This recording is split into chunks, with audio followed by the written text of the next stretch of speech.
করেনি। আর হাওড়ারও বিভিন্ন মানুষ তারা রীতিমতো একসঙ্গে জোট বেঁধে ব্রিগেড প্যারেড গ্রাউন্ডের দিকে রওনা দিয়েছেন। এই বিষয়টি সম্পর্কে আরো বিস্তারিত জেনে নেব। আমাদের সঙ্গে টেলিফোনে রয়েছেন আমাদের প্রতিনিধি অর্পণ সিংহ। অর্পণ, এই মুহূর্তে আমরা জানি যে সামনেই বিধানসভা নির্বাচন, সেখানে পাখির চোখ একেবারে প্রত্যেকটি দলের ক্ষেত্রেই।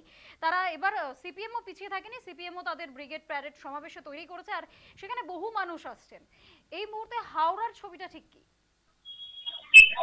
দেখো, তুমি জানো যে আগে থাকতে কিন্তু এই ব্রিগেডের যে কর্মসূচি সেটা কিন্তু আগে থাকতেই জানানো হয়েছিল প্রশাসনকে, এবং সেই মতোই আজ 4টি বাম সংগঠনের তরফ থেকে আজ ব্রিগেডের যে মিছিল, সেই মিছিলে কিন্তু ইতিমধ্যেই দূর দূরান্ত থেকে রাজ্যের যে সমস্ত কর্মী সমর্থকরা রয়েছেন, বাম কর্মী সমর্থকরা, তারা কিন্তু এসে কৌশল্য শুরু করে দিচ্ছেন। এবং যেটা মূলত যে বিষয়, প্রতিবারেই তাদের যেটা দাবি যে তারা যখন আসেন এই হাওড়া থেকে, হাওড়া স্টেশন থেকে তার উল্টো দিকে যে ফেরিঘাট রয়েছে সেই ফেরিঘাট থেকে কলকাতার উদ্দেশ্যে রওনা দেন। তবে এবছরে তার কিছুটা ব্যতিক্রম, তার কারণ যেটা ফেরি সার্ভিস সূত্রে যেটা জানা যাচ্ছে যে তাদের যে ফেরি চলাচলের জন্য যে ভেসেল, সেই ভেসেলের পর্যাপ্ত পরিমাণে নেই, কিছুটা কম পরিমাণে দিচ্ছে। এছাড়াও আজকে যেহেতু ছুটির দিন অর্থাৎ রবিবার, সেই কারণে কর্মী সমর্থকরা কিন্তু কম রয়েছে।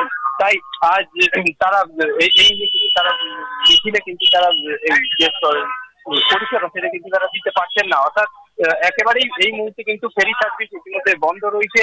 এবং পাশাপাশি তুমি জানো যে প্রতিবারেই যে মিছিল হয় তারা ফেরি সার্ভিস কিন্তু সেই সময় যে সার্ভিস দেওয়া হয় সেই সার্ভিস কিন্তু একেবারে বন্ধ।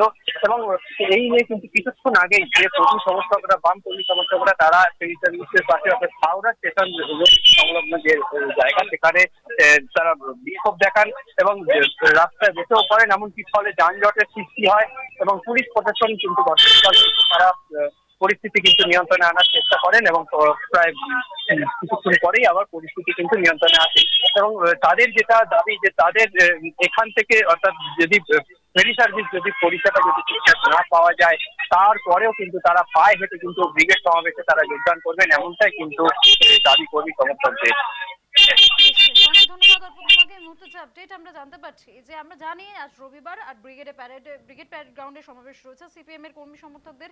তাদের 4টি সংগঠন শ্রমিক, কৃষক, ক্ষেতমজুর এবং বস্তিবাসী, এই 4টি সংগঠন গণসংগঠন মিলে ডাক দিয়েছেন পুরো গোটা রাজ্যের যত মেহনতি মানুষজন আছে তাদেরকে আর নামও দেওয়া হয়েছে সেই মোতাবেক, যেমন মেহনতি জনতার ব্রিগেড, এই নামে তারা সমাবেশ ডেকেছেন। কিন্তু অন্যদিকে হাওড়ার ছবিটা কলকাতা, বারাসাত বা অন্যান্য জেলা থেকে একটু আলাদা, কারণ হাওড়ায় যে ফেরি সার্ভিস, মূলত যে ফেরি সার্ভিসের মাধ্যমে তারা কলকাতায় এসে পৌঁছতে পারেন, সেই ফেরি সার্ভিসটাতেই সমস্যা রয়েছে। প্রশাসনকে জানানো সত্ত্বেও প্রশাসন জানতেন যে এই সমাবেশ রয়েছে, সেখান থেকে মানুষজন যাবেন, তারপরেও ফেরি সার্ভিস বন্ধ রাখা হয়েছে। আর সেটাতে রীতিমতো ক্ষোভ উগরে দিয়েছেন হাওড়ার বাসিন্দারা। এই মুহূর্তে যে আপডেট আমরা জানতে পারছি। এছাড়াও আমরা জানি যে 26শে বিধানসভা নির্বাচন, আর সেখানে সিপিএম এর যে শূন্যে থাকা, তারপরেও তাদের যে ঝাঁপিয়ে পড়ে কাজ করা ভোটমুখী কার্যকলাপ, সেটা রীতিমতো বলা চলে শুরু হয়ে গিয়েছে। যদিও আজকের সমাবেশ দুপুর 3টের পর থেকে শুরু হবে। আর যদিও এখনো পর্যন্ত বাম সংগঠনের যে উজ্জ্বল নক্ষত্র বলা চলে একজনকে, মীনাক্ষী মুখোপাধ্যায়, তাকেই কিন্তু দেখতে পাওয়া যাবে না এই সমাবেশে। যদিও থাকবেন মোহাম্মদ সেলিম। ফলত দলের কর্মী সমর্থক, দলের মেহনতি মানুষদের জন্য মোহাম্মদ সেলিম ঠিক কি বলছেন সেদিকে চোখ রাখতেই হবে পরবর্তী সময়।